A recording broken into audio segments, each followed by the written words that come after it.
بس انا بجد يعني تعبت من الناس وحياة ربنا، يعني تعبت من الناس نفسيا قوي قوي قوي يا جماعه. وعايز حد فلوسك حرام، انا فلوسي حرام بساعد بيها، انت بقى عملت ايه؟ قول لي.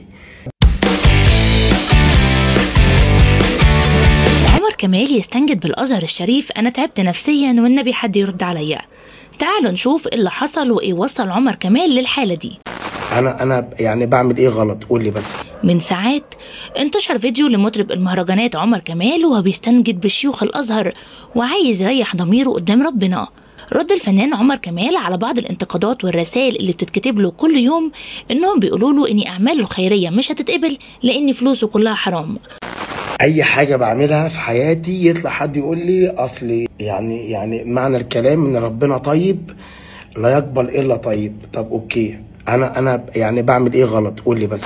وظهر عمر كمال في الفيديو على حسابه على تيك توك وطلب من أحد شيوخ الأزهر بالرد عليه وتوضيح الأمر ليه، مشيرا إلى أنه يقوم بالأعمال الخيرية كتير بس ما بيكشفش عنها. أوكي، أنا بعمل إيه غلط؟ أنا بروح أغني في فرح بفرح الناس، بروح أغني في عيد ميلاد، في حفلة تخرج. أنا كعمر كمال عمري في حياتي ما طلعت لايف أو فيديو قلت أنا بعمل خير. انا بروح اغني في فرح بفرح ناس، بروح اغني في عيد ميلاد، بروح اغني في حفلة تخرج. انا كعمر كمال يعني عمري في حياتي ما طلعت في اللايف ولا فيديو قلت بعمل خير. بس انا اللي عايز كده يعني ربنا يعلم بعمل له، او اللي عايز عملية بعمل له، او اللي عايز يساعد في ايجار بعمل له، او اللي سقف بيته مش موجود بعمل له، والكلام ده كله.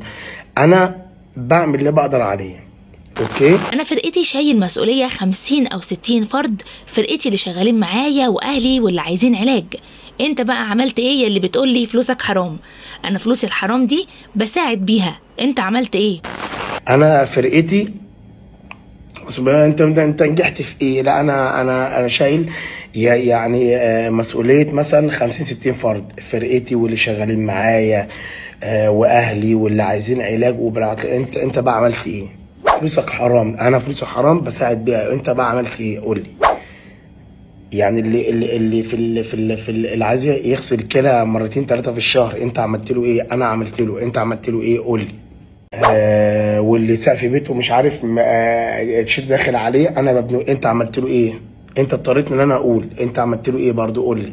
واللي عايز مش عارف علاج لايه ببعت له، انت برضو عملت له ايه؟ قول لي. انا برضو عايز اعرف من اي شيخ في الازهر يعني يكلمني. انا بعمل خير، بجيب من هنا بحط هنا. انا ده يعني غلط ولا صح؟ حد يقول لي. يعني مين فينا اللي صح، هم ولا احنا؟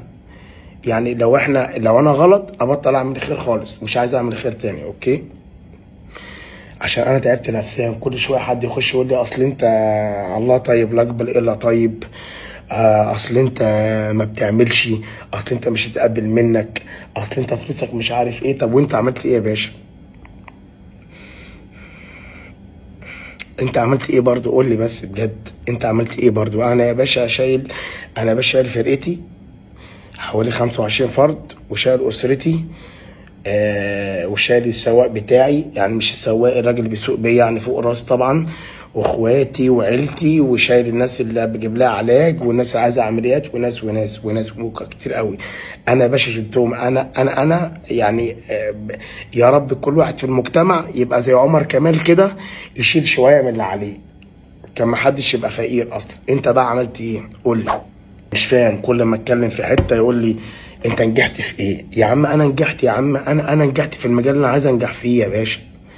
انا نجحت في اللي انا اجيب عربيه بحبها، انا نجحت اللي انا اعيش اهلي عيشه كويسه، انا نجحت اللي انا فرقتي 25 نفر وناس ببعت لهم علاج، وناس بعمل لهم عمليات، وناس بدفع لهم ايجار، وناس عايزين طرف صناعي، وناس عايزين يغسلوا كلى، وناس عندهم مش، انا ببعت لهم. انا نجحت في كده يا سيدي، انت نجحت في ايه برضو؟ قول لي.